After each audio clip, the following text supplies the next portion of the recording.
Thank you, and we'll move forward and get to the big part of the meeting, the interesting part of the meeting. What makes this the business meeting the best part of the forum itself, and that is to introduce our President and CEO, Jeff Murray. Jeff?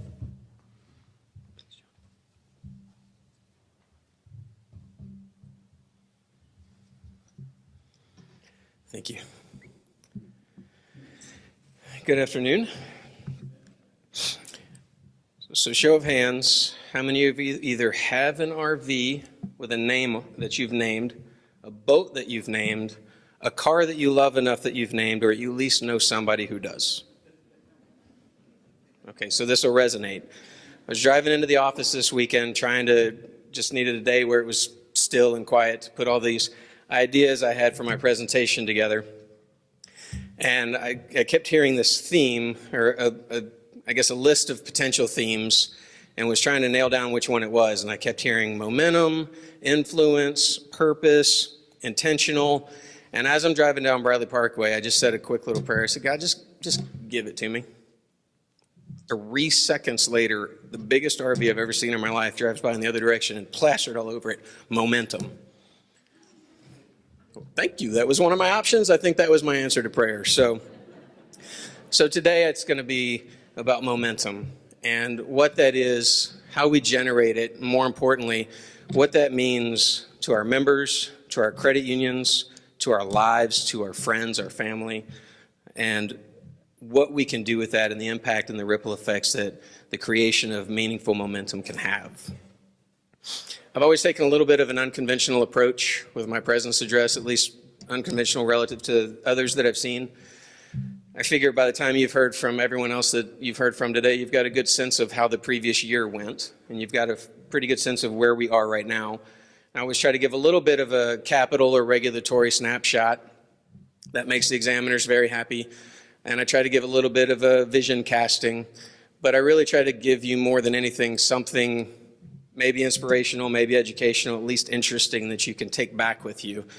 And this year's going to be no different in that regard, only it's going to lean even more towards the unconventional, I think, probably than in the past 3 years. But I do want to talk a little bit about living your purpose and giving your best, taking care of others in the interest of momentum and ripple. So what is motivation? Where do I point, Wade? Point at Karen.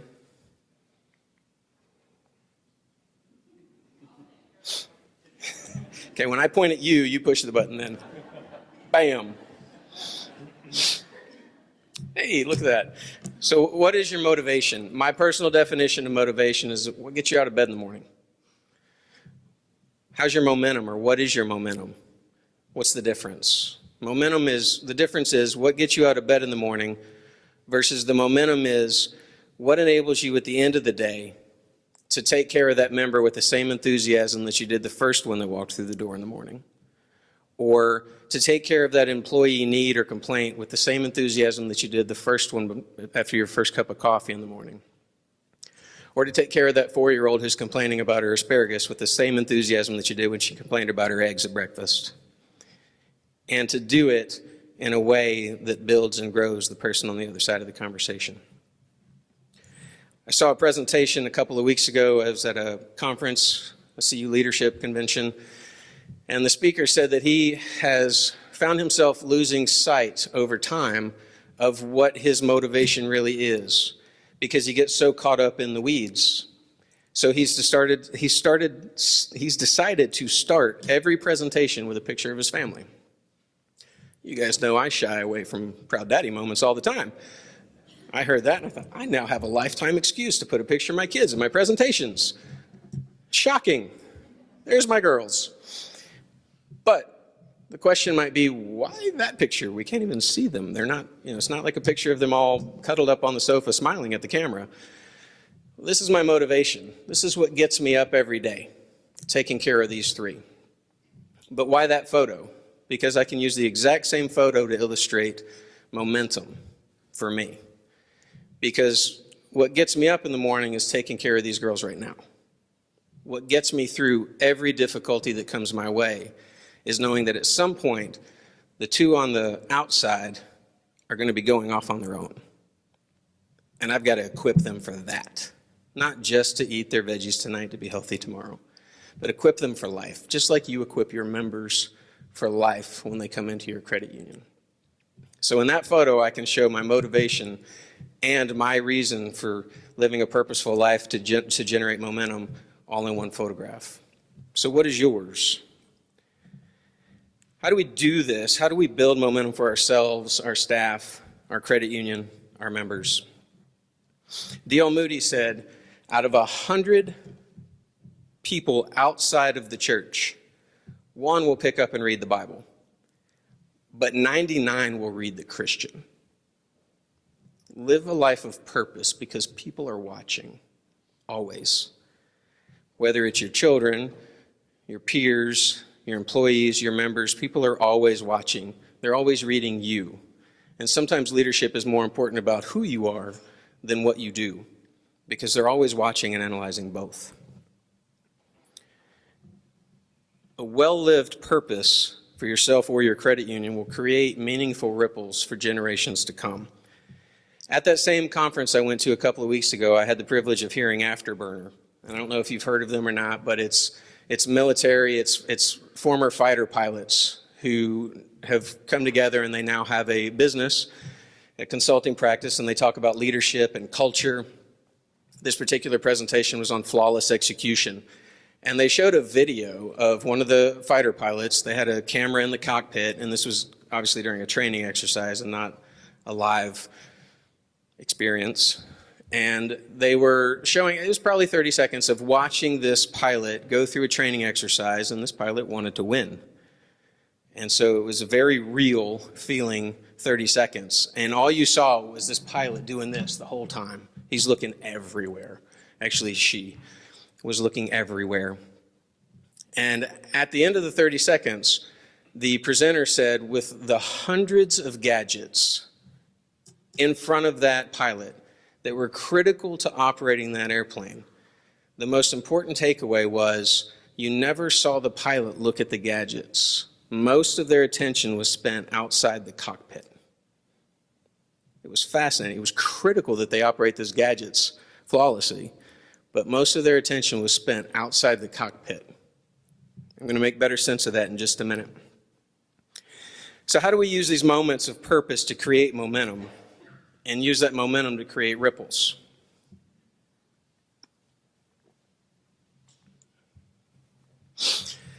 You can't tell, but that's a picture of my wife.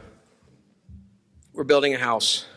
This is an example of a moment of purpose.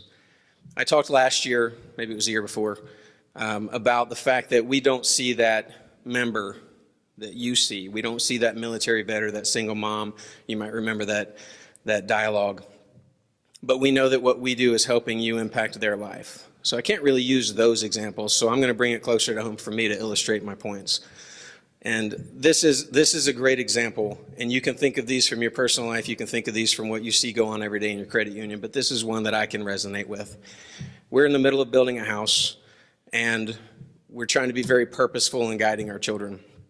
And what you see her doing right there is writing scripture on the framework of our home.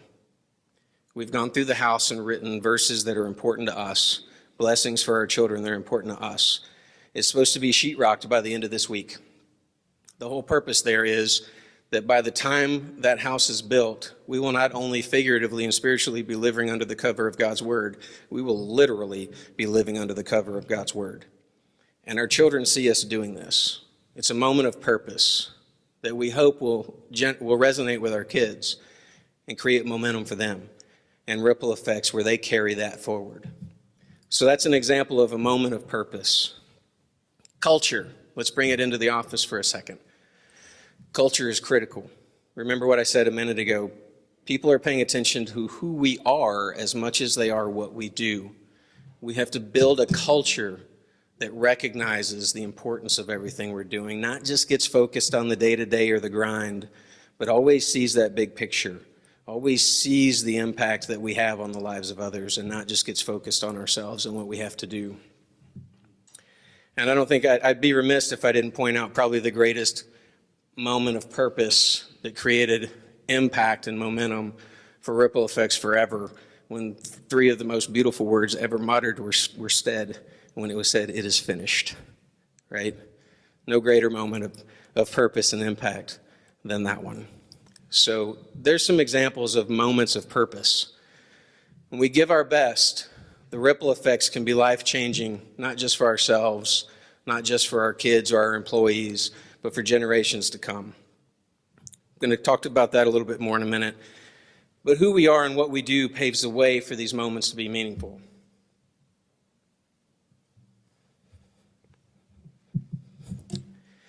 I want to talk about somebody who's really good at that. I did something I've never done before. Before this presentation, I actually did a live dress rehearsal in front of the mirror in my room so I could maybe get this part over with, thinking I could get through it here in front of you all without it. I don't think it's going to work. But I want to talk about Rick for a few minutes and the kind of boss and mentor and friend that Rick was. I want to give you a little bit of, I want to share a few stories. I want to introduce you a little bit to the Rick Veach I knew, having spent 15 years with him in relationship, in community, and fellowship in the workplace. I want to tell a few stories about him as a boss and a mentor, and then I want to tell a few stories about him as a family man and a friend. And the first one is, I had the privilege a week and a half, 2 weeks ago, of going down to Atlanta to spend some time Saturday night with his family, and then to go to his celebration of life on Sunday. And at dinner the night before on Saturday, there were probably 15 or 16 of us there. And some of the folks I had met over the years, and some I had not. But as folks either remembered who I was or were introduced to me, I heard the same theme over and over, which was everybody was telling me he loved you guys. Rick talked about he had the best team in the world. He just thought the world of all of you. And that was really, really cool to hear. The next day at his celebration of life, there were probably 50, 60 people there, friends I had never met before.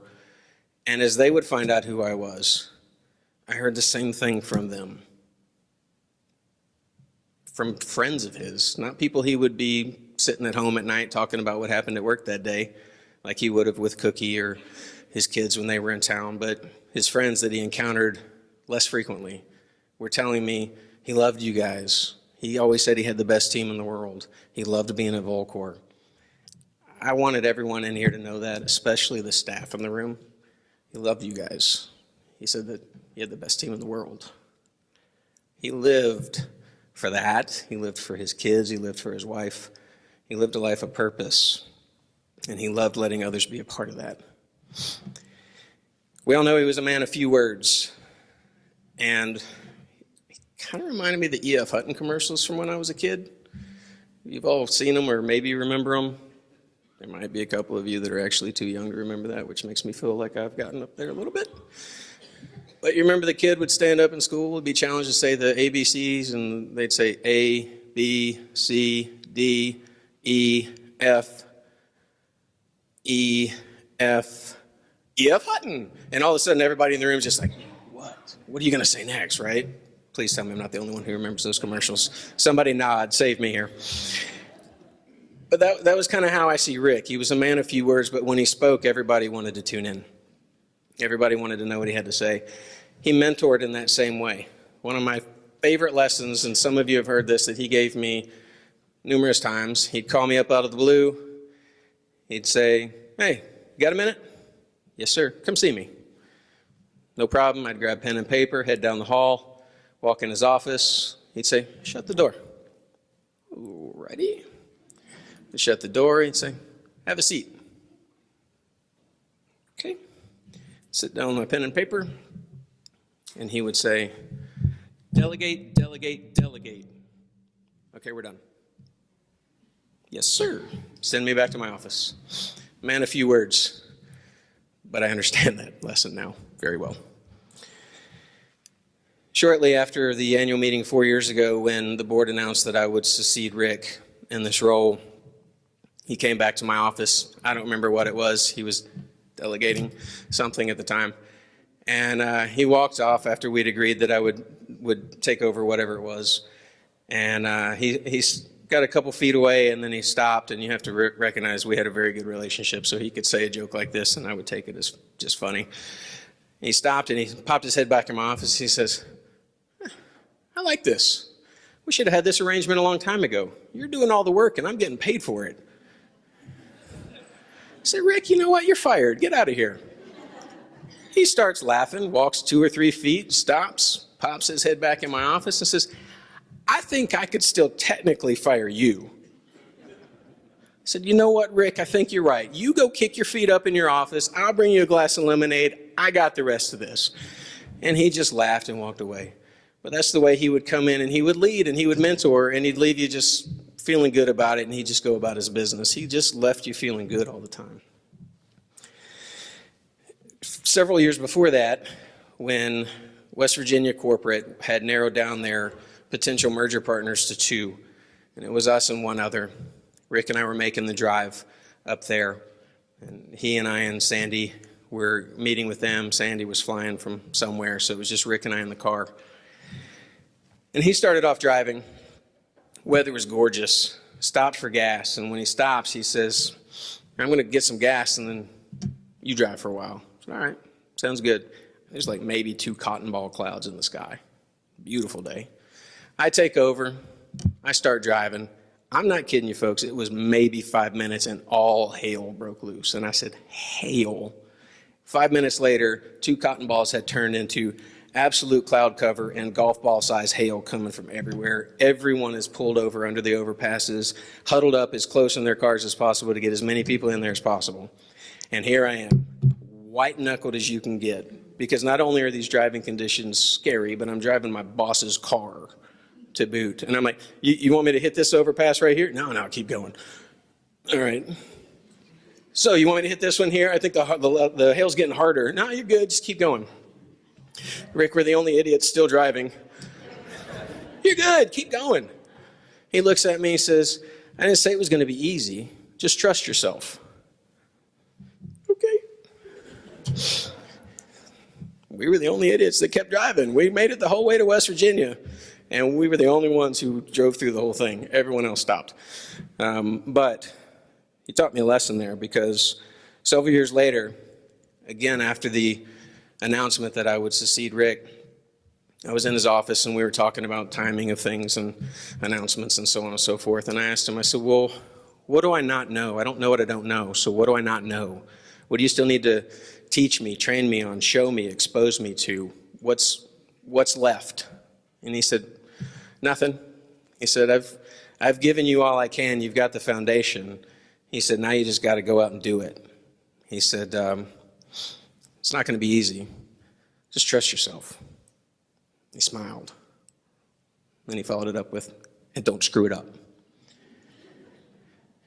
He smiled because he knew he finally had a chance to fertilize that seed he planted in West Virginia. When he said, I didn't say it was going to be easy. Just trust yourself.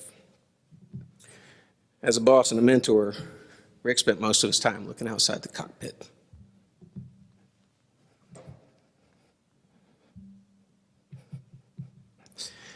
As a friend, he did the same.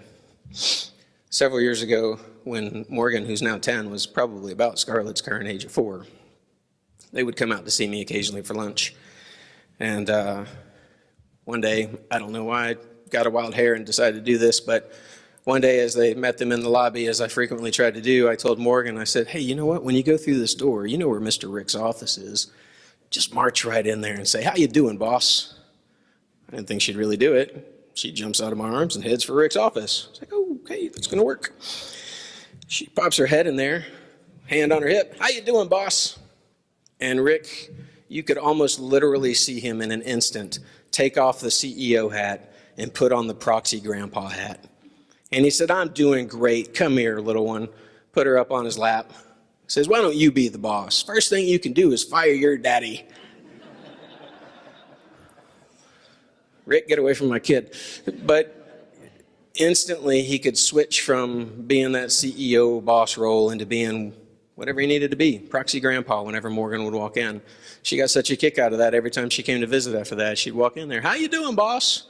and he'd have some kind of joke about getting rid of me. She giggled every time. I'm not sure what that was about. But I saw him put on other hats at many other times.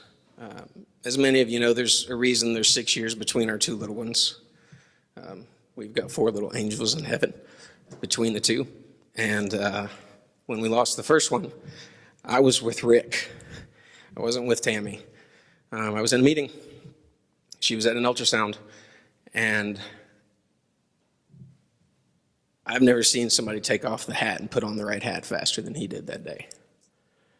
And with each of those experiences over the next several years, I saw Rick step up to the plate exactly how he needed to, with exactly the right hat on, with exactly the right words. And that meant more to me than probably anything he did for me in the 15 years I knew him. When I was at the celebration of life, and yes, these stories are random, but that's just because I had a hard time narrowing it down. One of his cousins said a few words. I think his name was Bob. Forgive me, guy named not Bob, if I'm wrong. We're going to send them a copy of this recording, so I really hope it's Bob. But his cousin, who I think was named Bob, got up there and was telling some stories about when Bob, was 5, so 61 years ago, and Rick was 12. And he said, Rick was our leader because he was the oldest. Signal Mountain was our playground. And he talked about how they would run around all day, and Rick was in charge. And at some point during that year when Bob was 5, they discovered Coke, Coca-Cola, classic. And not only did they discover it, but Bob discovered that his parents had purchased some and that they weren't around.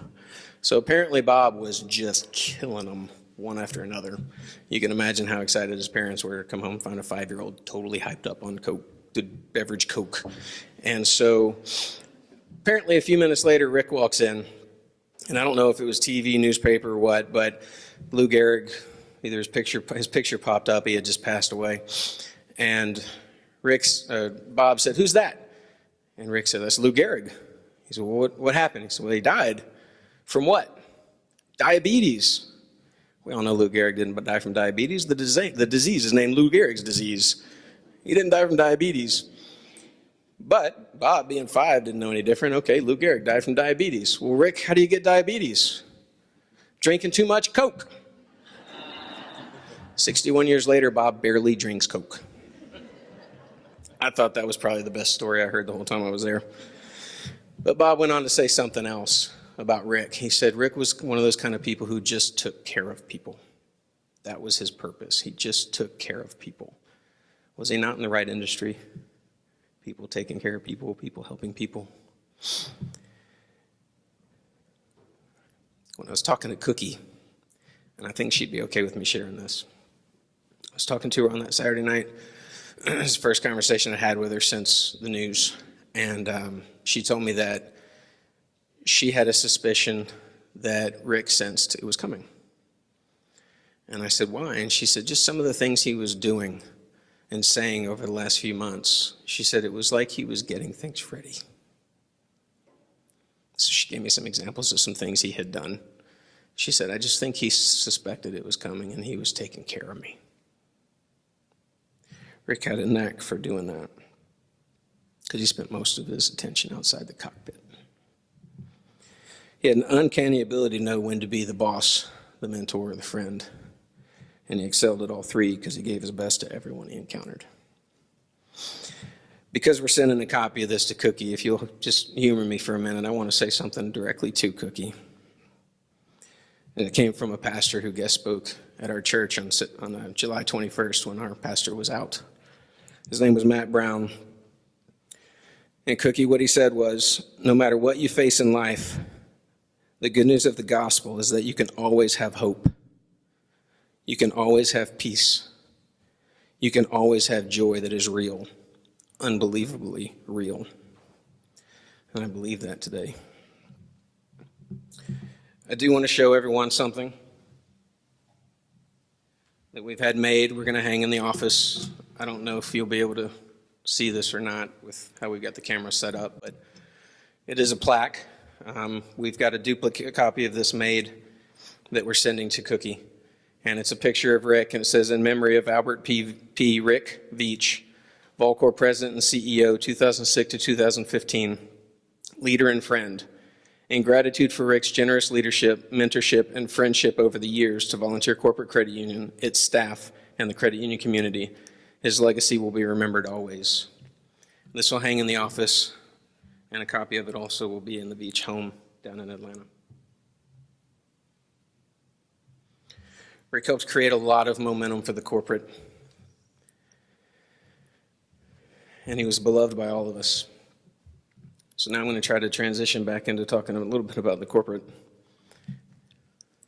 It's working now. I didn't have to point at you. What has that momentum meant to us? What is the 2.50 that John and Ron have both mentioned? Right now, Tier 1 capital as of month in July is 8.1% versus 6.48% last year. And that's because our retained earnings ratio is 2.68 compared to 2.3 last year. When we hit that 2.5, it enabled us to now count all of our PCC again. So total capital last year was 94.9, it's 99.6 now, but our Tier 1 capital, which is by definition what's used in our capital ratio, jumped from 78.3 to 99.6. Not because we have that much more capital, but because, again, with the formula now we can count all of the capital. So that puts us back in a position of strength. Our retained earnings position is almost where it was when the financial crisis hit. Said another way, our retained earnings ratio is almost at the same size it was when it was enough to protect all of yours. And that's important. So we decided we were going to celebrate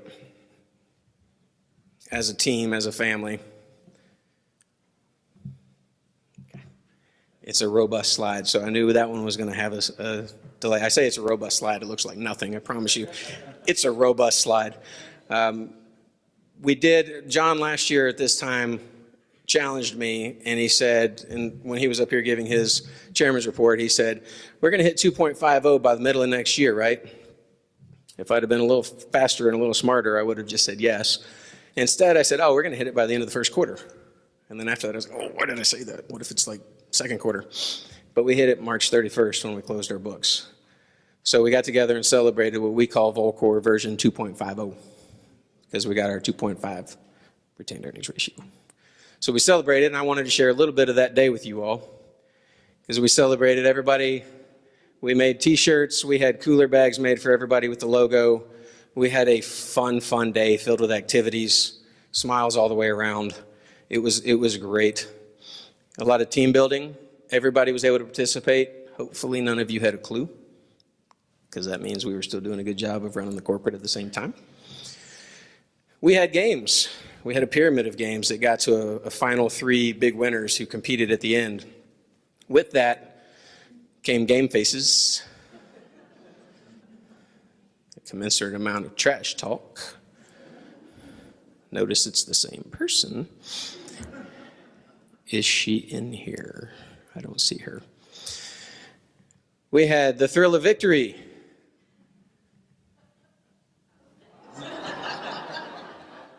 I didn't even say it yet. Yes, the agony of defeat. Even in the agony of defeat, we had a good time. We had board participation. I asked Brian, where are you now, Brian? There you are. Brian was sitting here earlier, and he didn't know this was coming. So I was like, can you sit in the back corner?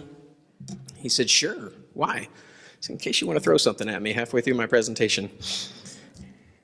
So we had the board was represented. Several board members were able to join us that day. They did participate. It was a lot of fun. We had, I don't know what that is. I don't know if she just challenged him to a dance-off, or if he walked up and said, boo, or I think it was maybe Wade when I was showing him the slide said, it looks like she's about to uppercut Jimmy. Whatever that is, we had some of that too, and we had a good time with it. We got to our final 3, and the grand prize was, I think it was 20 seconds in a cash machine filled with, because it was version 2.50, filled with $2 bills and 50s. They got 20 seconds. So our 3 big winners that made it through the series of games Jimmy Hill, who looks like he's standing there, all 6 foot, however much of you there is, Jimmy, saying, if I could just bend down and pick it up. We had Mike Hoke, who looks like he's standing there about to go into some very deep, intense prayer. God, just bring the money to my hands. And then our big winner of the day, Cody Lee, who I'm pretty sure is doing Jedi mind tricks on the money in that picture to get that money, because he did end up having the most at the end. But most of all, we had a really great day to celebrate as a family, as a team. And everybody was mad at me after that picture because we all walked in dripping sweat, but it was a lot of fun.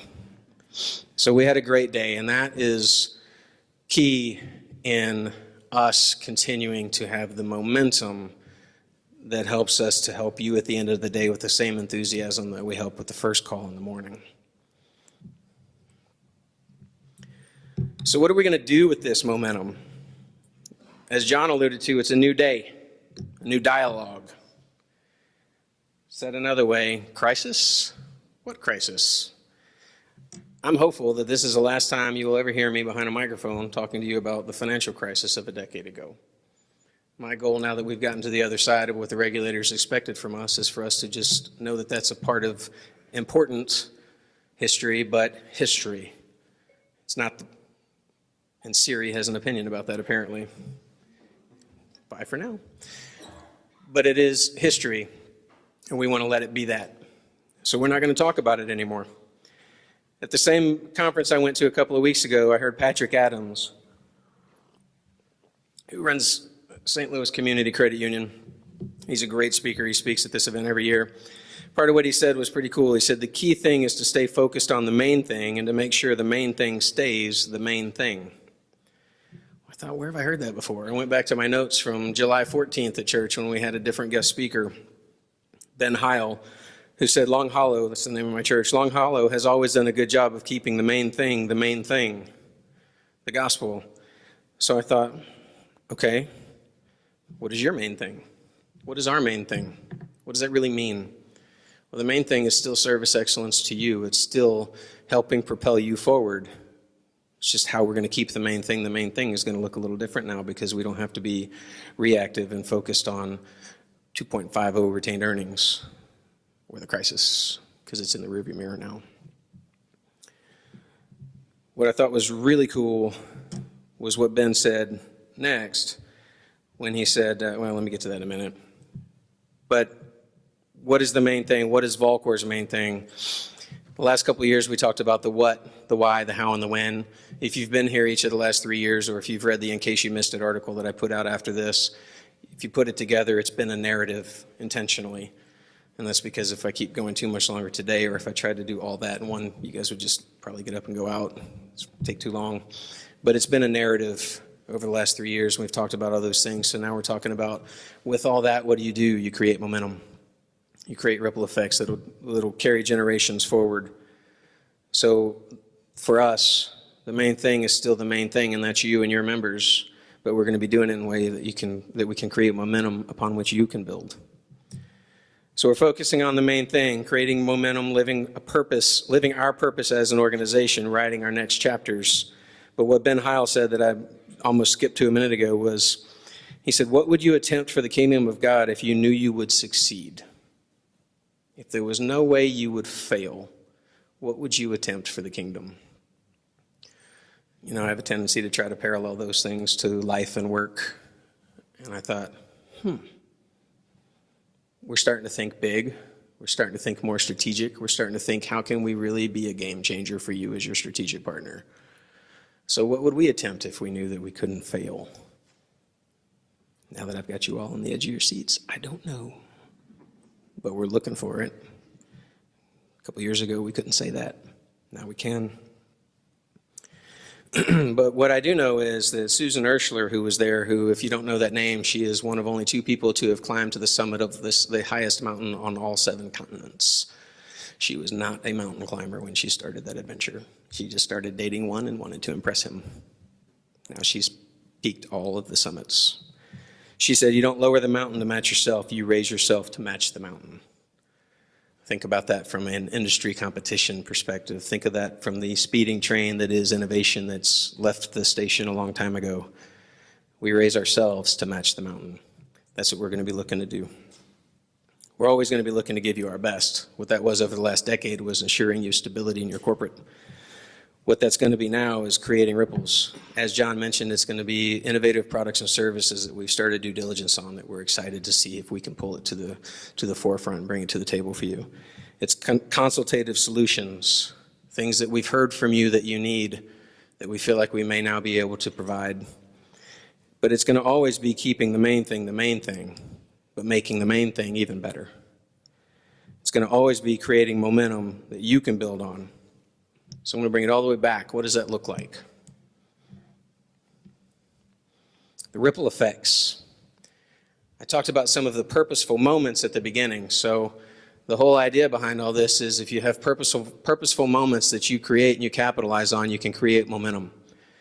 And if you do that right, you can create ripple effects that will permeate your organization, your family and friends, generations to come. You probably can't see what that says, I don't know, on her certificate, but that is Morgan. See, you knew you were going to get the front-facing smile picture before it was over. But that's her at her gymnastics banquet this past season. And they don't give the who gets this award this year every year. Instead, they look individually at every single child and they say, what is this person's award this year? What award should we create for this person this year? We've been very focused on trying to generate a hunger for knowledge in her. Knowledge for the word, knowledge for what she's learning at school, and an interest in sharing that knowledge. She is dying to go on a mission trip. She's got that hunger. If you can read that, her certificate that was specially created for her this year is she got the Knowledge is Power Award. Because after everything she does at practice, when she's done with a flip, a tumble, a bar routine, whatever, she gets off the beam, she looks at her coach every time and says, what could I have done different? What could I have done better? What did you like? They said she is always hungry for how did I do and how do I do it better? So they said she deserves the Knowledge is Power Award because she always wants to know more about her craft. But it's not just in her athletics. You probably can't see what's written there. You might be able to see the bottom one that's in Sharpie. But above it, there's something written in pencil. And that was because we had explained to Morgan what Mommy and Daddy were going to do with writing scripture in the house. And she wanted to be first. Every day on the way to school, they pray from Ephesians 6. They put on the full armor of God, both of the little ones, every day. And she said, I want to write the full armor of God above the fireplace.